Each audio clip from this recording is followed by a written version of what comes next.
के चुनाव संपन्न हो गए, शपथ ग्रहण भी पूरी हो गई।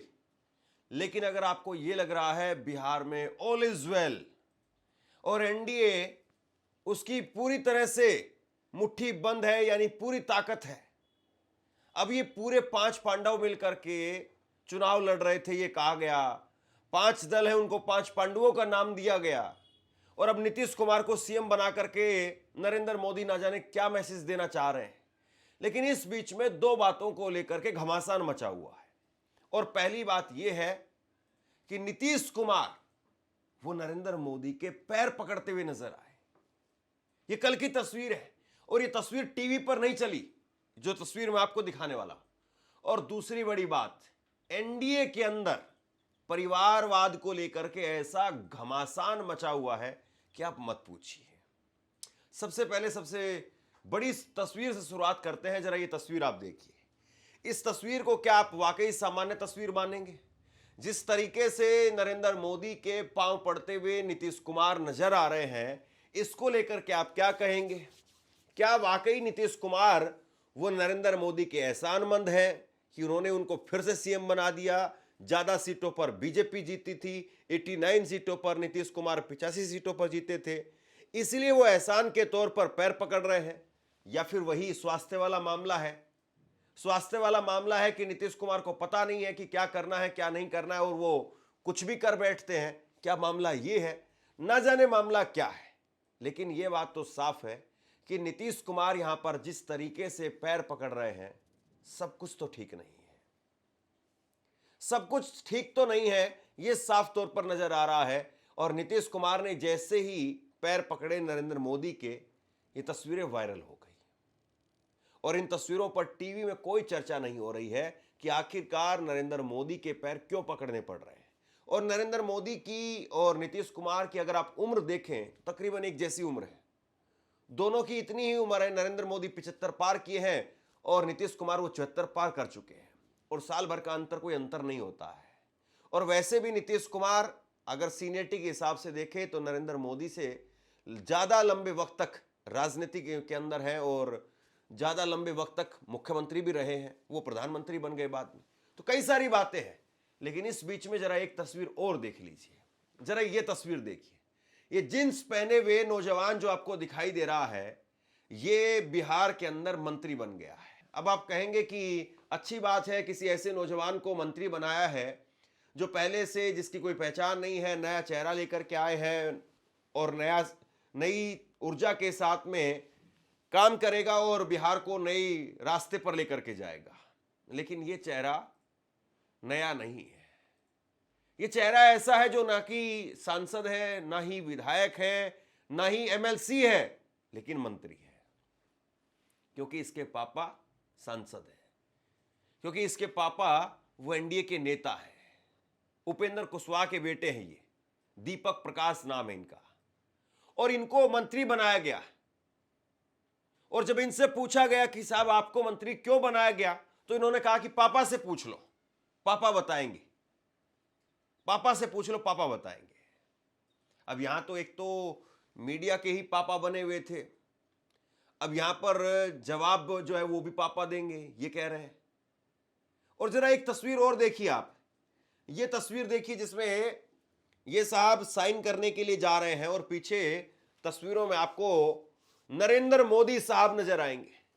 ये वही नरेंद्र मोदी साहब हैं जो लच्छेदार भाषण देते रहे परिवारवाद को लेकर के, लेकिन जिस वक्त में वो मंच पर मौजूद थे और बाकायदा उन्होंने हाथ मिलाया, बाकायदा हाथ मिलाने का काम किया और नरेंद्र मोदी साहब उनकी मौजूदगी में इनकी शपथ हुई है।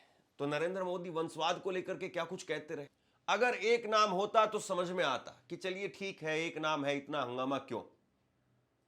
केले के 12 गुच्छे हैं तो अगर 12 गुच्छों में से एक गुच्छा एक केला अगर खराब है तो उसको काट करके अलग कर दीजिए, बाकी 11 खाइए मजे से। लेकिन यहां तो बहुत लंबी चौड़ी फेरिस्त है।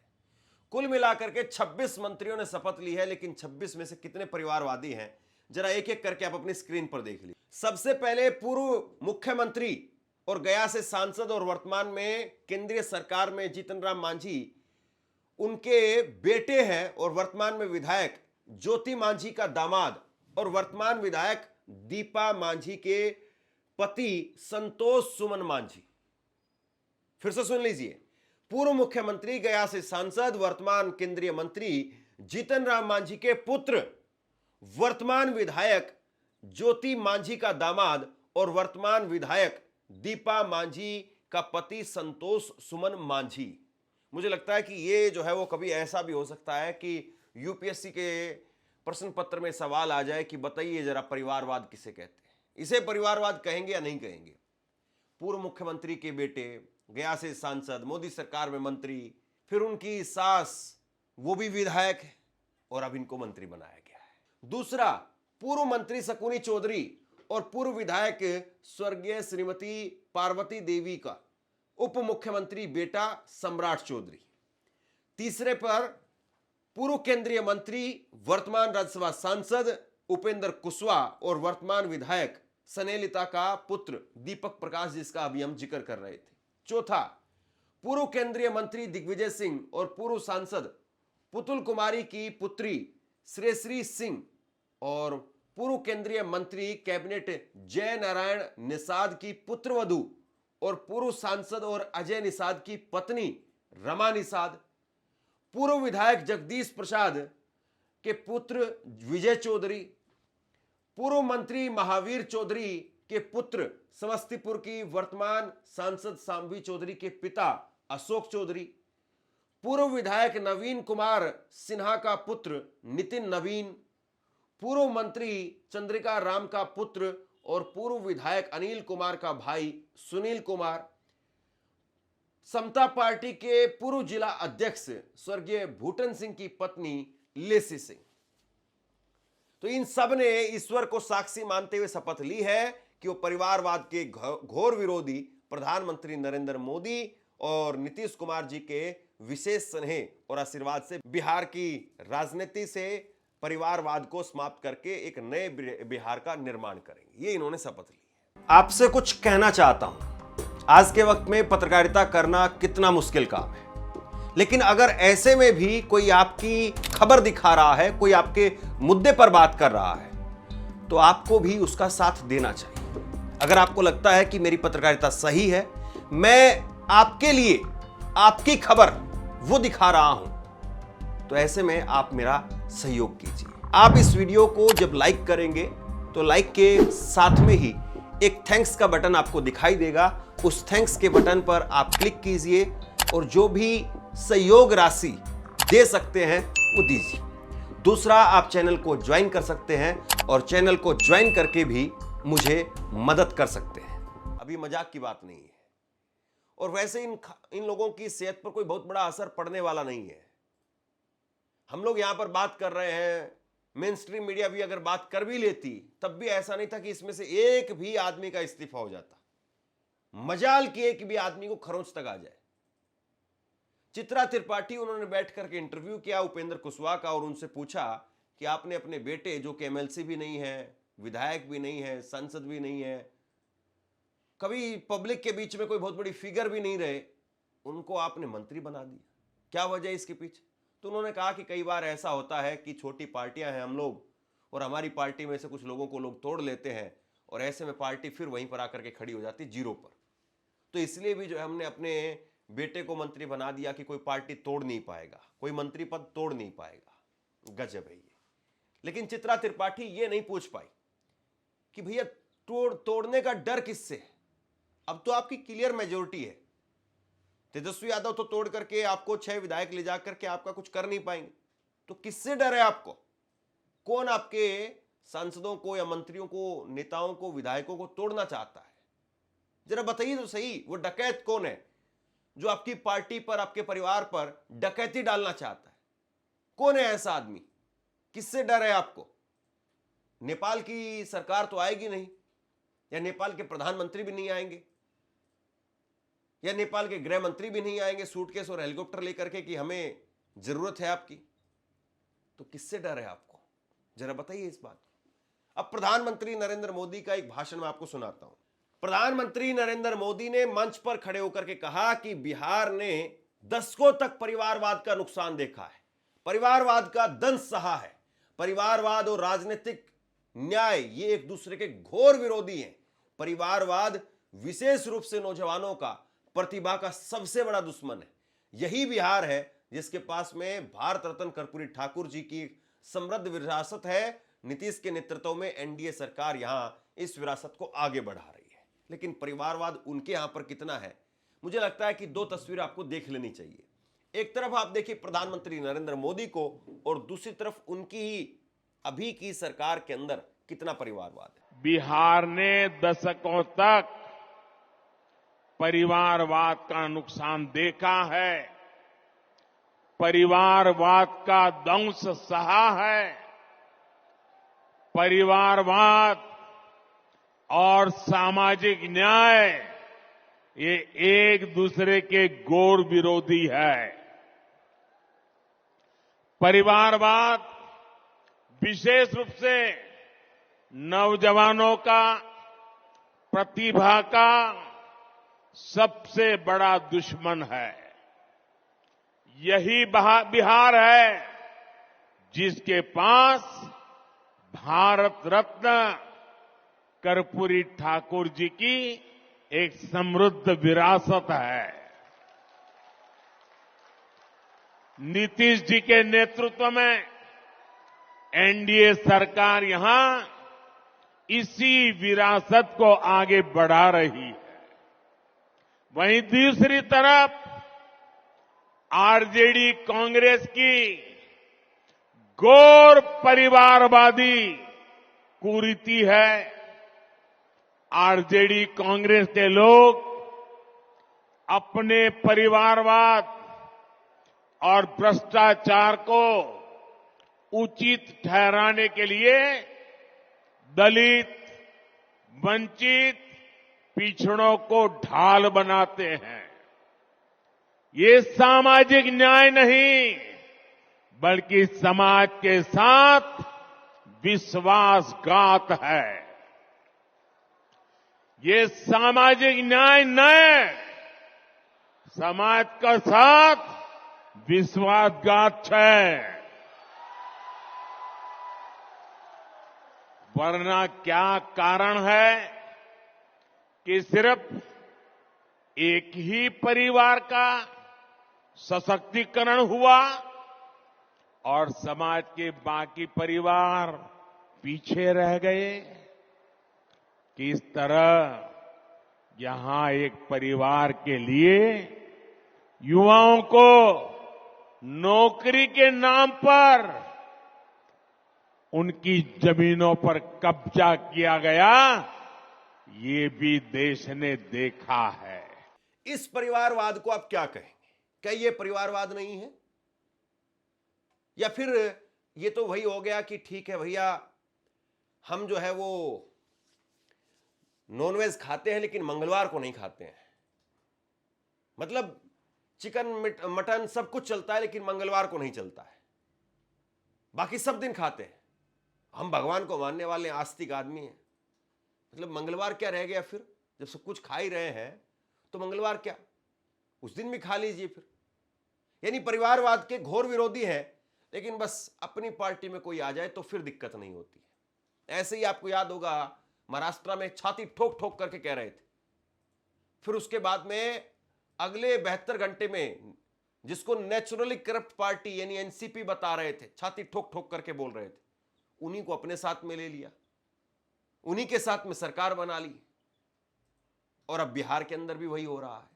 नरेंद्र मोदी के भाषण अगर आप सुने तो नरेंद्र मोदी के भाषण सुनकर कैसा लगता है कि अगर ये आदमी देश का प्रधानमंत्री बन जाए तो ना जाने क्या बदल देगा। लेकिन हकीकत देखें, भाषणों में कहते हैं ना खाऊंगा ना खाने दूंगा, भाषणों में कहते हैं कि परिवारवाद के घोर विरोधी हूं, और एक व्हाट्सएप यूनिवर्सिटी पर आईटी सेल में बताया जाता है कि मोदी के ना आगे कोई है, ना पीछे कोई है, ना ऊपर कोई है, ना नीचे कोई है। तो फिर ये मोदी साहब ऐसे लोगों को क्यों ले रहे हैं? अब बताइए, बिहार में अगर 6 विधायक नहीं भी बनेंगे तो दिक्कत क्या है? अगर उपेंद्र कुशवाहा अलग चले जाएंगे, जितना मांझी अलग चले जाएंगे तो कोई दिक्कत नहीं है, कोई फर्क नहीं पड़ने वाला नरेंद्र मोदी की सेहत पर। लेकिन वोट चाहिए, वोट। और जाहिर सी बात है, वोट मिलेंगे तभी जब आप क्षेत्रीय दलों को साथ में रखेंगे। जब अलग अलग जातियों के नेताओं को आप साथ में रखेंगे और वैसे कहते नहीं जाति कोई सच्चाई नहीं है, जाति ही सच्चाई है।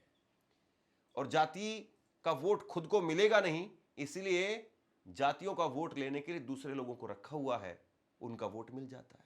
परिवारवाद जैसी चुनौतियों से भी सावधान रहने की जरूरत है। ये परिवारवाद ही है जो राजनीति ही नहीं बल्कि हर क्षेत्र में प्रतिभाओं का गला गोंदता है, उन्हें आगे बढ़ने से रोकता है। वैसे साथियों, मैं जब परिवारवाद के खिलाफ बात करता हूं तो कुछ लोगों को लगता है कि ये राजनीतिक बयान है, मैं किसी राजनीतिक दल के खिलाफ बात कर रहा हूं, वैसा प्रचार होता है। मैं देख रहा हूं कि जो लोग परिवारवाद की मेरी व्याख्या में सही बैठते हैं वो मुझसे भड़के हुए हैं, गुस्से में हैं। देश के कोने कोने में ये परिवारवादी मेरे खिलाफ अब एकजुट हो रहे हैं। वो इस बात से भी नाराज है कि क्यों देश का युवा परिवारवाद के खिलाफ मोदी की बातों को इतना गंभीरता से ले रहा है। साथियों, मैं इन लोगों को कहना चाहता हूं कि मेरी बात का गलत अर्थ न निकालें। मेरी किसी राजनीतिक दल से या किसी व्यक्ति से कोई व्यक्तिगत नाराजगी नहीं है। मैं तो चाहता हूं कि देश में एक मजबूत विपक्ष हो, लोकतंत्र को समर्पित राजनीतिक पार्टियां हो। मैं तो चाहता हूं कि परिवारवाद के शिकंजे में फंसी पार्टियां खुद को इस बीमारी से मुक्त करें, खुद अपना इलाज करें, तभी भारत का लोकतंत्र मजबूत होगा। देश के युवाओं को राजनीति में आने का ज्यादा से ज्यादा अवसर मिलेगा। खैर, परिवारवादी पार्टियों से मैं कुछ ज्यादा ही उम्मीद कर रहा हूं, इसलिए मैं आपके बीच भी कहूंगा कि हमारी जिम्मेदारी है कि हम देश में परिवारवाद से जैसी बुराइयों को न पनपने दें। गांव के गरीब का बेटा, गांव के गरीब की बेटी भी राष्ट्रपति, प्रधानमंत्री बन सके, इसके लिए परिवारवादी पार्टियों को रोका जाना बहुत जरूरी है। बीजेपी हर जगह पर परिवारवाद को लेकर के, कभी गांधी परिवार पर, कभी अखिलेश यादव के परिवार में उत्तर प्रदेश में आकर के, और कभी बिहार में जाकर के लालू परिवार पर परिवारवाद परिवारवाद परिवारवाद पर लड़ाई लड़ती है। महाराष्ट्र में जाकर के ठाकरे परिवार पर। लेकिन जब अपनी बात आती है तो बीजेपी सुई पटक सन्नाटा वहां पर छा जाता है। और नरेंद्र मोदी जो चलिए कहें तो समझ में आता है, अमित शाह जिनके बेटे जय शाह, अब बताइए उनकी क्या काबिलियत है। जय शाह वो पहले बीसीसीआई के और अब आईसीसी के चेयरमैन बन गए। कैसे बन गए साहब, क्या काबिलियत है इनकी। लेकिन उनके बेटे कहते हैं, उनके पिताजी कहते हैं, जिनके बेटे आसमान छू रहे और आने वाले दिनों में वो कैबिनेट में भी नजर आएंगे। 10-20 सालों के अंदर जब नीतीश कुमार का, ये अमित शाह का दौर बदलने लगेगा, दौर ढलने लगेगा, तब वो वहां पर भी नजर आएंगे। जिस 25 साल के युवा ने उस वक्त कांग्रेस पार्टी की प्रधानमंत्री इंदिरा गांधी के तानाशाही विचारों का विरोध किया, घर घर जाकर, गांव गांव जाकर, शहर में घूमकर विरोध किया, आज वही व्यक्ति जिस काम के लिए इमरजेंसी डाली गई थी, परिवारवाद को प्रस्तापित करने के लिए, वो परिवारवाद को आज वही व्यक्ति ने 2014 में पूरे देश से उखाड़ कर फेंक दिया। तो कुल मिलाकर के बिहार में ऑल इज वेल है, या बिहार में अभी पिक्चर बाकी है, या बिहार में जो कुछ हुआ है उसकी तह तक जाना बाकी है, ये बहुत बड़ा सवाल है। आप क्या सोचते हैं नीचे कमेंट बॉक्स में लिख करके जरूर बताइए। इस खबर को शेयर कीजिए। धन्यवाद।